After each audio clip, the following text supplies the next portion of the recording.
Welcome back to the deep dive. Today we're tackling something that is, well, it's arguably the single most frustrating experience in modern healthcare. And I really don't say that lightly. Oh, I think I know where you're going with this. Yeah. It's a scenario I feel like almost everyone listening has either lived through personally. Or watched a partner, a friend, a family member go through it. Exactly.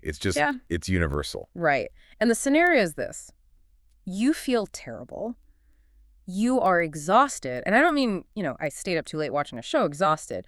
I'm talking about a deep, bone-weary, cellular exhaustion. Mm-hmm. The kind of tired that sleep doesn't fix. Exactly. Your brain is foggy. You can't focus. Maybe you're watching your hair thin out in the shower. You're anxious. Maybe your heart races when you stand up too fast. So you finally work up the energy to go to the doctor. Which is a huge step when you're that tired. It's a huge step. They draw your blood. You wait for a day, 2 days. You're just staring at your phone, praying for some kind of answer, some explanation for why you feel so awful.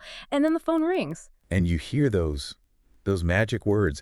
Good news. Everything looks normal. You're fine. You're fine, but you don't feel fine. Not even close. You feel like a ghost rattling around in your own life.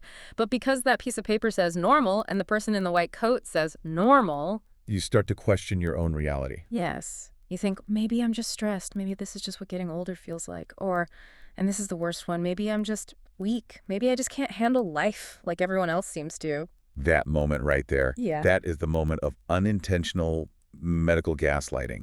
And I want to be clear, it's usually unintentional. Doctors genuinely want to help. Of course. But the system they're trained in, Yeah. the tools they use, don't make it any less damaging. And today we're going to dive deep into why that normal diagnosis is so often mathematically and, more importantly, biologically wrong. We are talking about iron deficiency. But not the way people think they know it. Not at all. Because I think that's the first big distinction we have to make right out of the gate. When people hear iron, their brain immediately jumps to anemia. They think they're synonyms. But they're not, are they? Not even close. And treating them as synonyms is precisely why we have a silent epidemic on our hands. I mean, we're looking at a condition that affects approximately 1.62 billion people globally. Billion with a B. With a B. It is the single most common nutritional deficiency on the entire planet. And yet, based on all the primary care data and, frankly, my own years of practice, up to 50% of people walking into a doctor's office with clear signs of this deficiency are walking out completely undiagnosed. 50%. That's a coin flip. That is a staggering failure rate. I mean, if my car mechanic missed the problem with my car 50% of the time, he'd be out of business in a week. In a week. Exactly. Yeah. So our mission today, our whole goal, is to unpack the mechanism of that failure. We need to explain why modern medicine is, in a way, built to miss this. Okay. We're going to pull back the curtain on what I call the symptom masquerade, why this condition looks so much like depression or thyroid issues or even adult ADHD. We're also going to get into why the normal reference ranges on your lab report are, for all intents and purposes, a statistical lie. A complete lie. And most importantly, we need to give you the specific vocabulary, the literal words, to walk into your doctor's office with, to demand the right tests, and to finally get the right answers. So by the end of this, the listener becomes the smartest person in the room. That's the goal. Advocate for yourself with data. I love it. So let's start at the beginning. Let's start at the crime scene, so to speak, the doctor's office. Why does this keep getting missed? I go to my GP, I say, "Doc, I'm tired," and they draw blood. What are they actually looking at? Why isn't the alarm bell going off? This is where the history of medicine and the constraints of the modern system really bite us. When you go in for a physical or you complain of fatigue, the standard first-line protocol is to order a CBC. A complete blood count. A complete blood count. It is the absolute bread and butter of hematology. It's cheap, it's fast, it's automated, and it gives the doctor a whole slew of numbers to look at. Right, I've seen those reports. It's that long list. Hemoglobin, hematocrit, red blood cell count, a bunch of acronyms like MCV, MCH. All of those, yes. And doctors are trained, almost like a reflex, to scan that entire list for one very specific thing, anemia. Okay. Their eyes go straight to the hemoglobin number. If your hemoglobin is within the standard reference range, the algorithm in your brain basically goes, check, not an iron problem.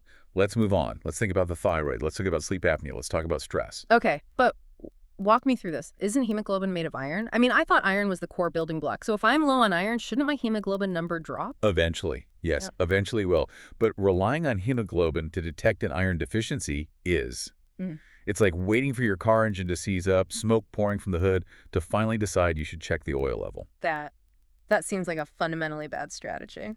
It's a catastrophic strategy for health and wellness. You see, the body is incredibly smart. It is wired for survival above everything else. And oxygen transport, which is what hemoglobin does, is non-negotiable. Right. You stop moving oxygen to your brain and heart, you're done. You die immediately. So if your iron stores start to drop, the body initiates a process of triage. It will rob every other system blind to keep that hemoglobin number looking normal. So it's robbing Peter to pay Paul. It's robbing everyone to pay Paul. It will literally steal iron from your hair follicles, which is why your hair falls out. It will steal it from your skin and nails, making them brittle. It will steal it from your muscles, making you weak. And crucially, it will steal it from your brain's dopamine production pathways, leading to brain fog and depression.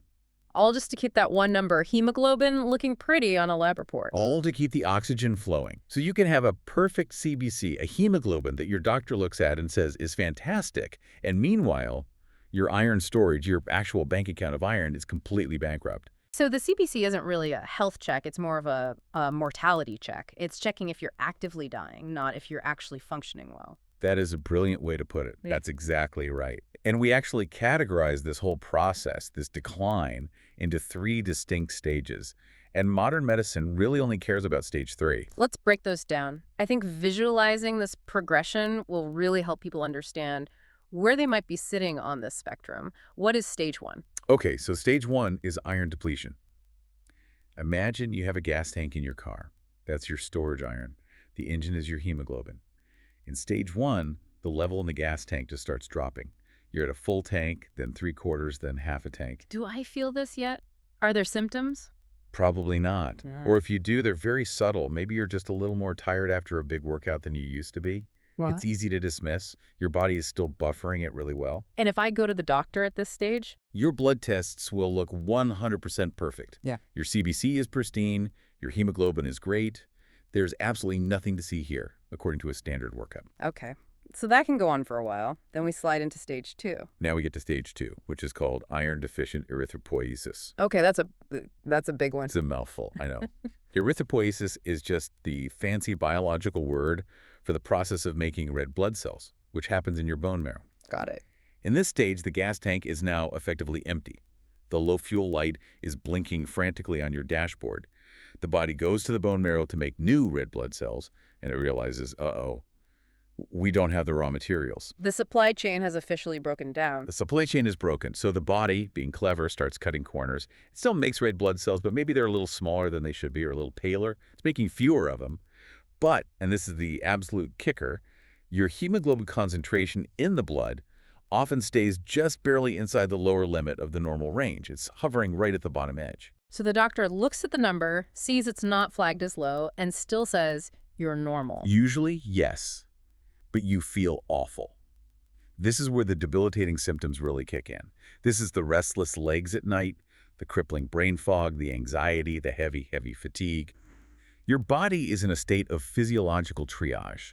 It's shutting down what it considers luxury functions. Like hair growth. Hair growth, mood regulation, temperature control, all to keep the heart pumping and the brain oxygenated. And then finally, stage 3. Stage 3 is iron deficiency anemia.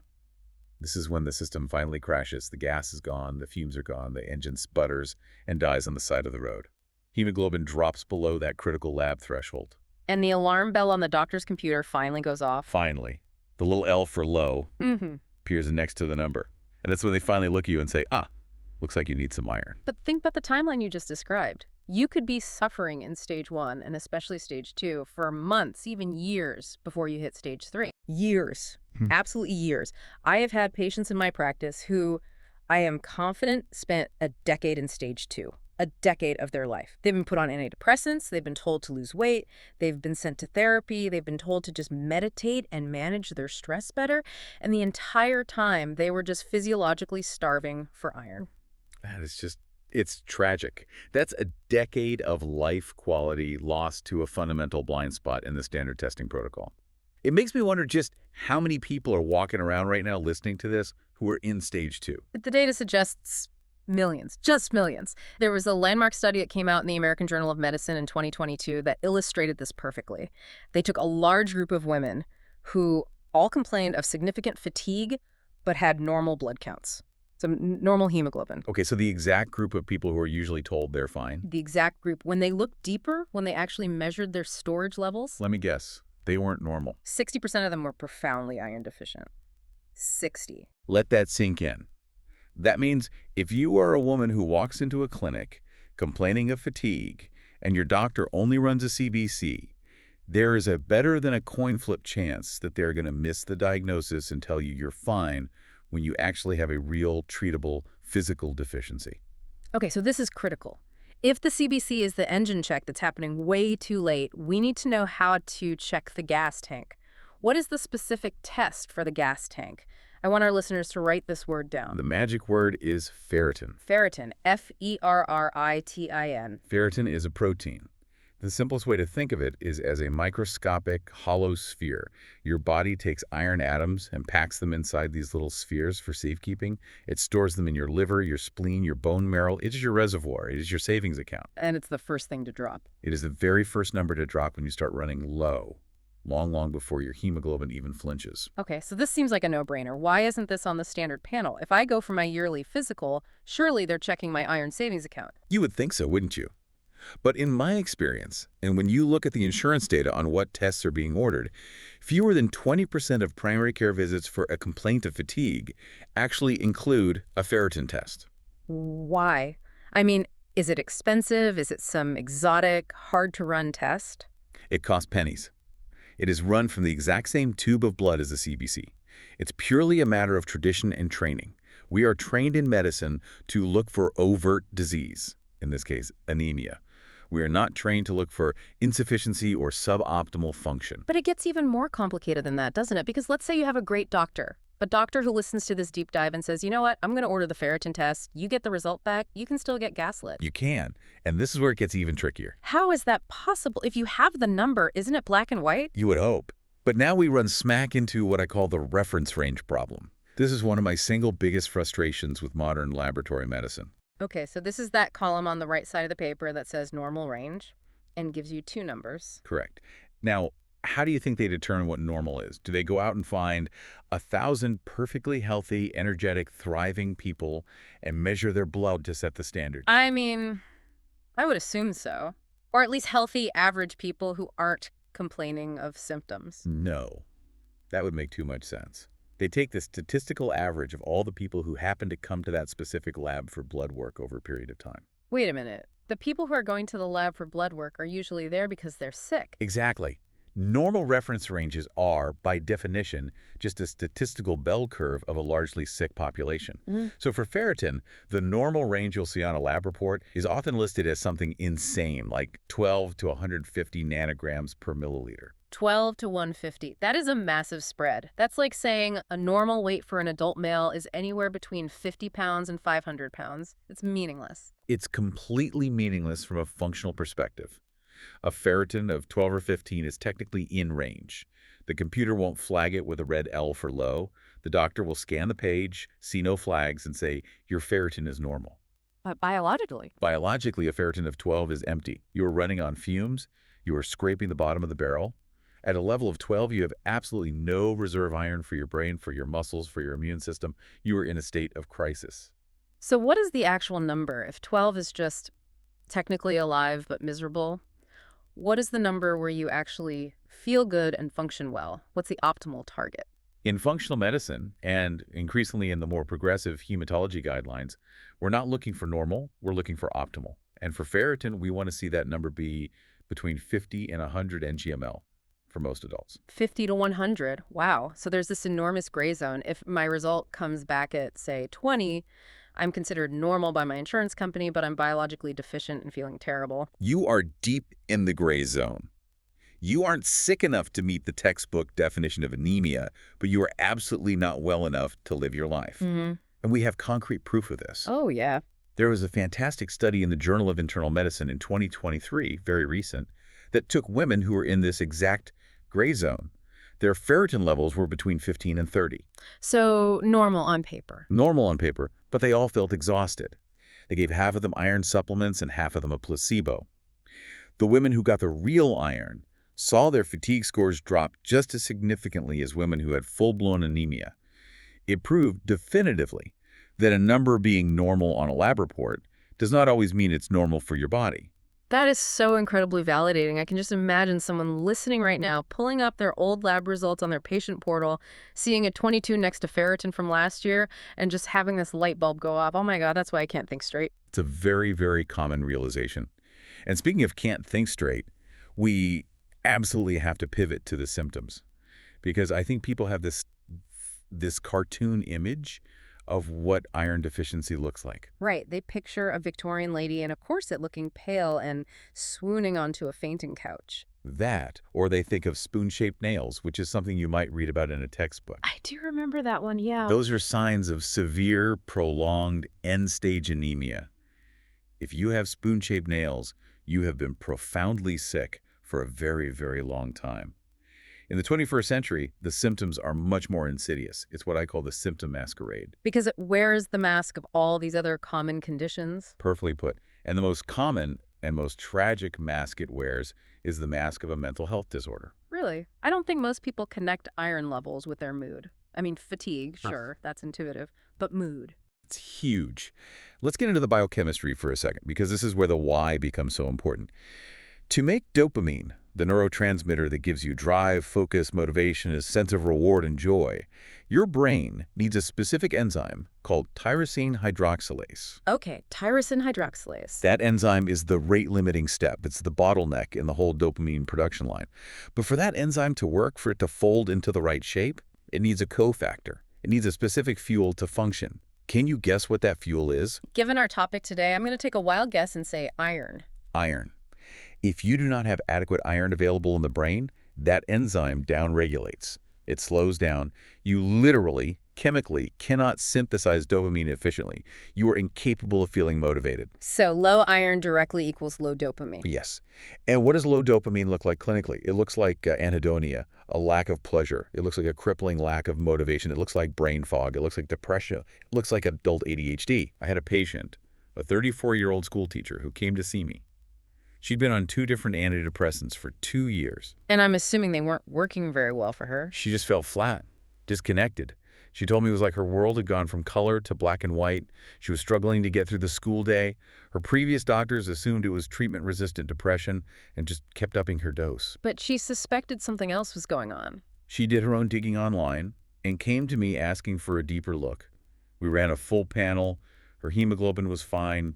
Her ferritin was 12. 12. So barely normal on some lab charts, but functionally completely empty. Completely empty. We didn't change her antidepressant at all. We just started a very rigorous iron repletion protocol. 3 months later, Let me guess. the depression had completely resolved. The brain fog lifted. She told me it was like someone turned the lights back on in her head. She eventually tapered off the antidepressants, with her psychiatrist's help, of course. She didn't have a primary serotonin problem. She had a secondary oxygen and dopamine problem. Her brain was, for all intents and purposes, suffocating. That's heavy. To think someone lost 2 years of their life thinking they had a primary mental illness because nobody checked the gas tank. It happens every single day in clinics all over the world. And it's not just mood. There are other physical signs people miss or get told or something else. Unusual hair loss is a huge one. Right, which I feel like is almost always blamed on stress or hormones, especially for women. Almost always. Yeah. But the hair follicle is one of the most metabolically active cells in the entire body. It's dividing constantly. That process takes a tremendous amount of energy and a tremendous amount of iron. So it's a luxury item. It's one of the first things the body sacrifices. If the body is in survival mode because iron is low, it says, I don't need hair to survive. And it shifts a huge number of follicles from the growing phase into the shedding phase. So if you're noticing an unusual amount of hair in the shower drain or in your brush, you have to check your ferritin. What about some of the weirder ones? I've definitely heard a connection between iron and twitchy legs. Restless leg syndrome. RLS. This is a classic sign. In my opinion, if a patient presents with RLS, they are iron deficient until proven otherwise. It's very heavily linked back to those dopamine levels in the brain we were just talking about. Okay, that makes sense. Also, temperature regulation. If you're the person in the office who is always freezing, who always has ice-cold hands and feet even when everyone else is comfortable, Hmm. that's a huge red flag. Your body is shunting blood away from your extremities to protect your core organs. Or what about exercise intolerance? That feeling of getting breathless just walking up a flight of stairs when you know you used to be able to run a 5K. That's a huge one. It's your body's check engine light. You literally aren't moving oxygen to your muscles efficiently. It's not that you're suddenly out of shape. It's that your blood can't carry the fuel your muscles are screaming for. This all brings us to the really important question of who is actually at risk here. Because, like you said, the stereotype is the pregnant woman, or maybe someone who had a major surgery and lost a lot of blood. But there are huge, huge groups of people walking around with this right now who don't fit that mold at all. The biggest group by far is women of reproductive age. And we need to talk about the simple math of menstruation because it's so often dismissed or treated as a taboo subject, but at the end of the day, it's just physics. Let's do the math. Okay.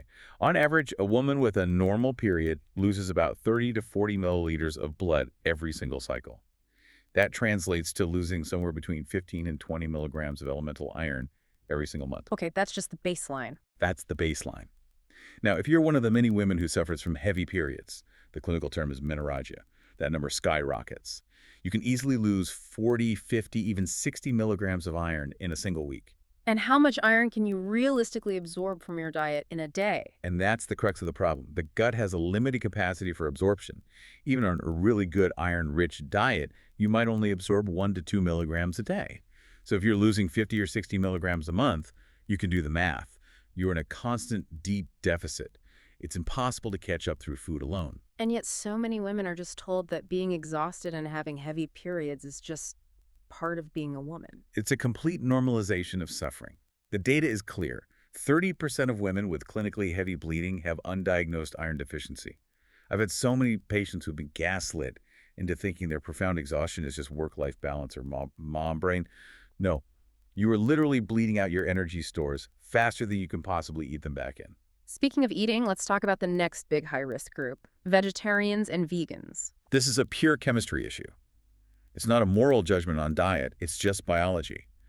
There are two fundamental types of iron in food: heme iron, which comes from animal sources, and non-heme iron, which comes from plants. And they are not created equal in terms of absorption. Not at all, not even in the same league. Hmm. Heme iron from red meat, for example, is encapsulated in a special ring structure that allows it to slide right through the gut wall with very high efficiency. It absorbs at a rate of about 15 to 35%. Your body just loves it. And the plant-based iron? Non-heme iron from spinach, lentils, beans is much, much harder for the body to absorb. The absorption rate is only about 2 to 10%. Oof, 2 to 10. So you have to eat a literal mountain of spinach to get the same iron impact as a small piece of steak. Essentially, yes. Hmm. And to make matters worse, plant foods often contain compounds called phytates and polyphenols that actively bind to iron and block its absorption. So it's a double whammy. The data shows vegetarians are about 3.5 times more likely to be deficient than meat eaters. And are doctors talking to them about this? Sadly, no. One survey found that only about 15% of vegetarians report ever having their doctor proactively discuss their iron status with them. It's a huge gap in care. There's another group that I found really surprising in the research athletes. I mean, I usually think of athletes as the pinnacle of health. Why are they draining their iron tanks so quickly? It's what we call the hidden drain of endurance sports. We see this all the time in long-distance runners specifically. There's a fascinating phenomenon called foot strike hemolysis. That sounds intense. What is that? Think about the physics of running for miles and miles. Every single time your foot hits the pavement, it strikes with a significant amount of force. That repetitive impact actually mechanically smashes the red blood cells as they pass through the tiny capillaries in the soles of your feet. You are literally crushing your own blood cells with every step. You are stomping them to death. It sounds crazy, but it's a real measurable phenomenon, and it adds up over thousands of steps. On top of that, you lose a significant amount of iron in your sweat, and very high-intensity exercise can cause tiny amounts of bleeding in the GI tract. So it's death by 1,000 cuts, essentially. Exactly. The statistics are shocking. Yeah. Up to 40% of competitive female athletes have low ferritin. But when they complain of fatigue or a drop in performance, what are they told? They're overtraining. Overtraining, or they need to condition harder, or it's all in their head. The last thing anyone thinks to check is their iron. Okay, we have to talk about the group that makes doctors sit up and pay attention.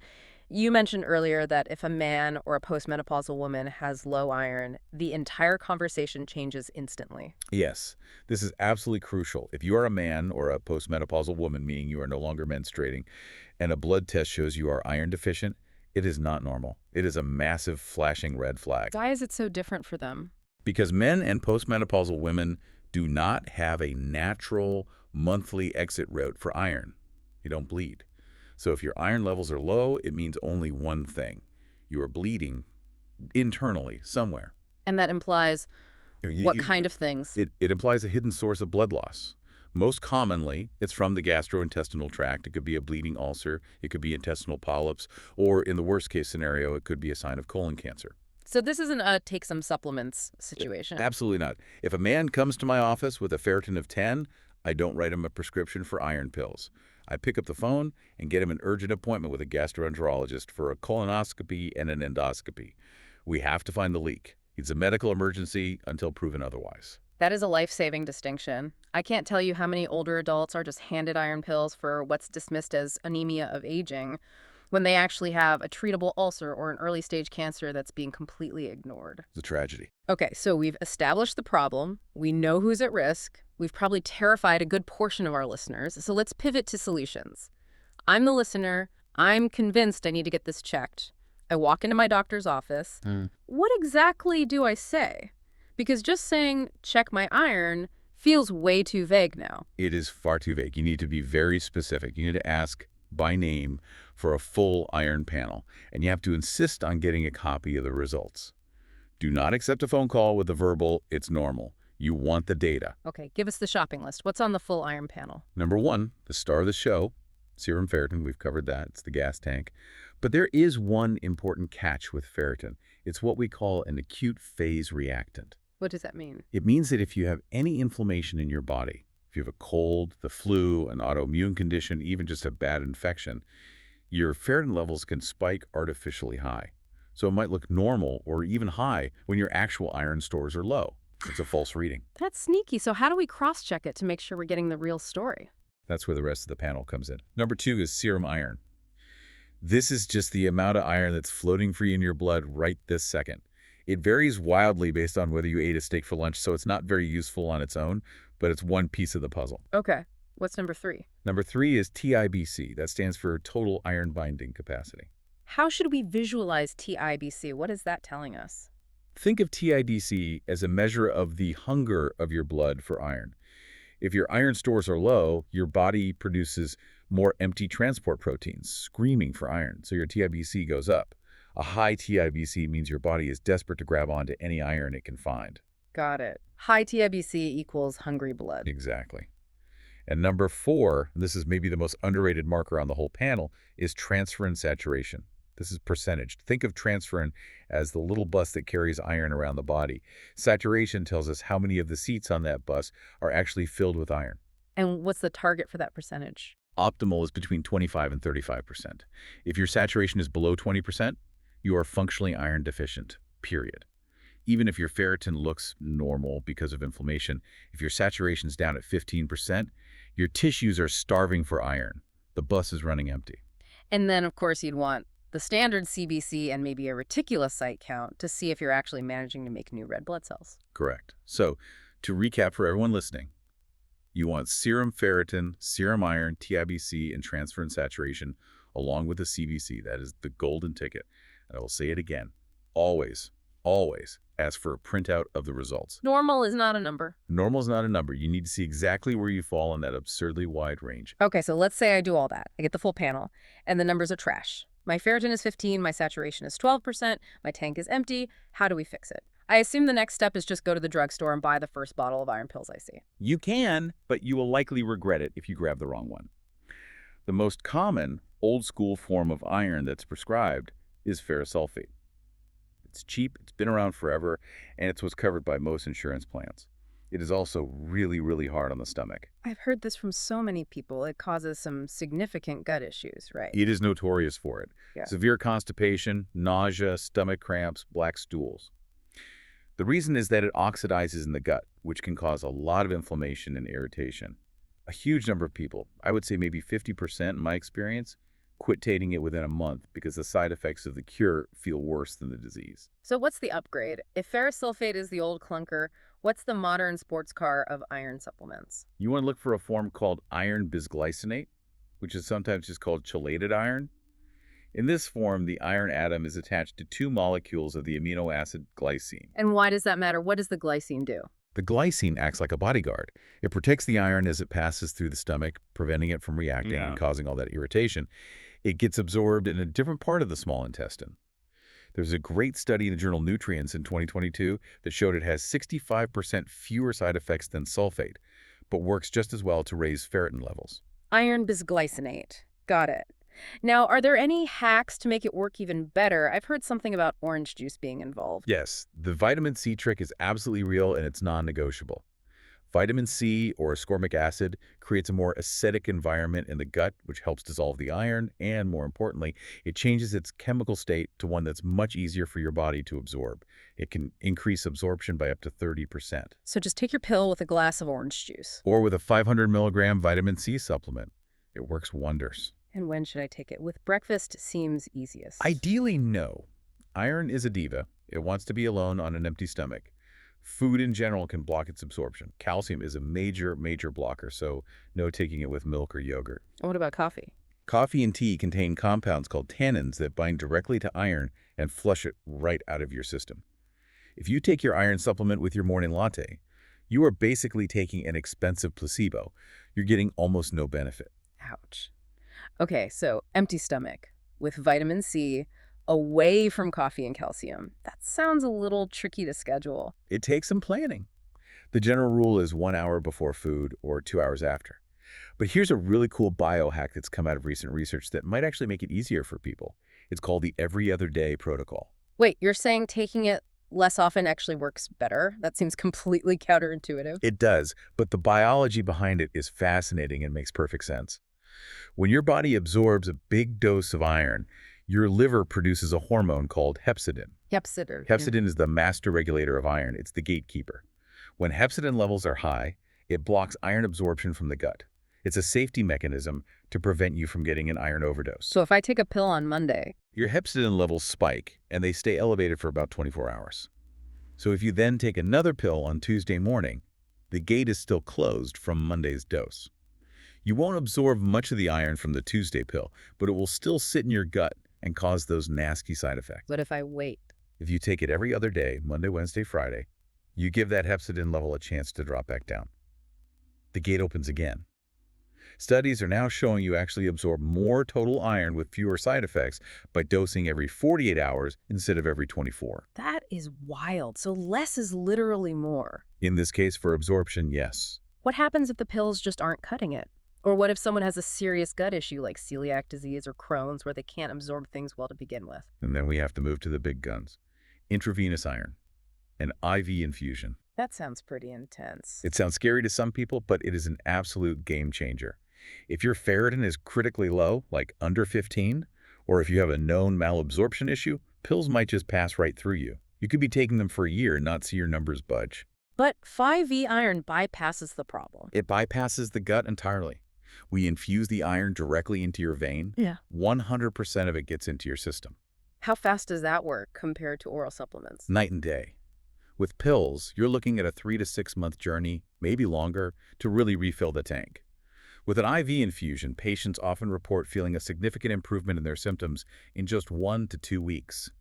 I've had patients cry in my office after an infusion, saying it was like someone finally turned the lights back on in their brain. Is it safe? I feel like I remember hearing stories about bad reactions to IV iron years ago. That's a valid concern. The old formulations from decades ago, a type called high molecular weight dextrin, did have unacceptably high reaction rates. The modern formulations we use now, things like iron sucrose or ferric carboxymaltose, are incredibly safe. Right. The rate of a serious reaction is very low, less than 3%, and you're monitored closely the entire time. If you are truly suffering and pills aren't working, you need to fight for the IV. It is a legitimate, essential medical therapy. Okay, let's talk about food for a minute. Can I just eat my way out of a serious deficiency? Can I just start eating a lot of steak and spinach and fix this? If you are already significantly deficient, almost certainly not. Think about it. Mm-hmm. You can't eat enough steak in a month to correct a ferritin of 5. It's a numbers game. The way I explain it is this. Supplements refill the tank.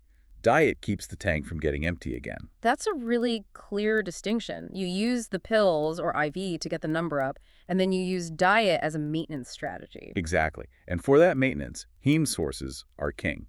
Red meat, organ meats like liver if you can stomach them.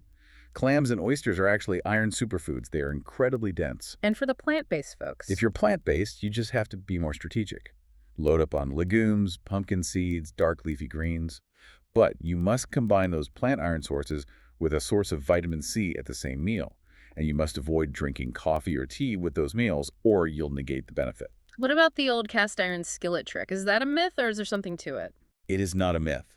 It's old school science that absolutely works. When you cook acidic foods, like a tomato sauce, in a well-seasoned cast iron skillet, a small amount of iron actually leaches from the pan directly into your food. Some studies show it can increase the iron content of a meal by as much as 80%. It's a great passive way to get a little extra boost. That is so cool. Okay, so let's say I do all of this. I Yeah. advocate for the right tests. I get on the right form of iron. I take it correctly. I get my levels up. I feel amazing. I can think again.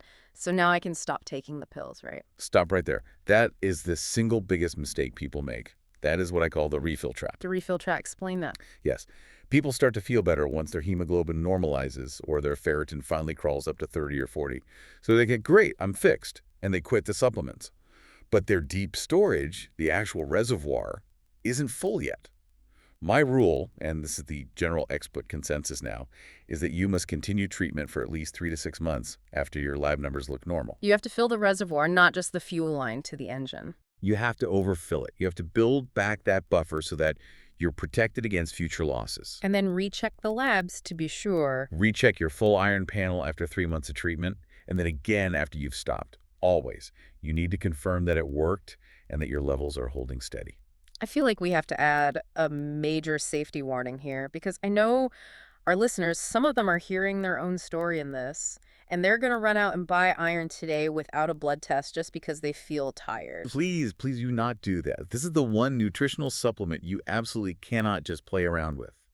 There's a genetic condition called iron overload or hemochromatosis, where your body doesn't regulate iron properly and stores way too much of it. And that's dangerous. It's very dangerous. Iron is a pro-oxidant.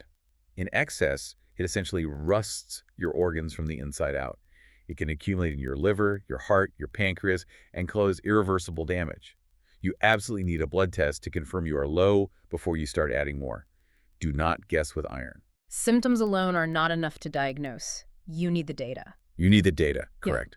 And just a quick note on emergencies, iron deficiency is usually a slow burn. But if you suddenly have chest pain, severe shortness of breath, black tarry stools, or you're vomiting anything that looks like coffee grounds, that is not a take a supplement moment. That is a go to the ER right now moment. Right. That's a sign of acute, serious bleeding. Exactly. Okay, wow. We have covered a massive amount of ground here, from the fundamental limitations of the CBC to the magic of ferritin to the specific types of iron to take and how to take them. It's a lot, I know. But it's the kind of detailed knowledge that can truly change the course of someone's life. So let's wrap this all up with a final thought. If there is one single thing you want every single person listening to take away from this deep dive today, what is it? I want them to internalize that their exhaustion is not a moral failing. It is not a character flaw, and it is not always just stress or life. Iron deficiency is a real physiological condition. It's treatable. It is highly, highly treatable. But you have to know to look for it. Do not accept you're fine if you do not feel fine. Knowledge is your prescription here. You have to demand to go deeper than the CBC. I love that. And that phrase from earlier, normal on a lab report doesn't always mean normal for your body. That is going to stick with me for a long, long time. It should. It's the key that unlocks the door to advocating for yourself effectively. Well, this has been an absolute eye-opener. I feel like I need to go pull my last few years of blood work right now and take a closer look. It's never a bad idea to be your own health detective. Listen, if you found this deep dive helpful, if you had an aha moment about your own health, or maybe the health of a friend or a family member who has been struggling, and you want to keep learning how to advocate for your health with expert insights like this, please hit that subscribe button. It really helps us keep bringing you these deep dives and uncovering the things that so often slip through the cracks of conventional medicine. Absolutely. Stay curious, stay informed, and stay healthy. Thanks for listening. We'll see you on the next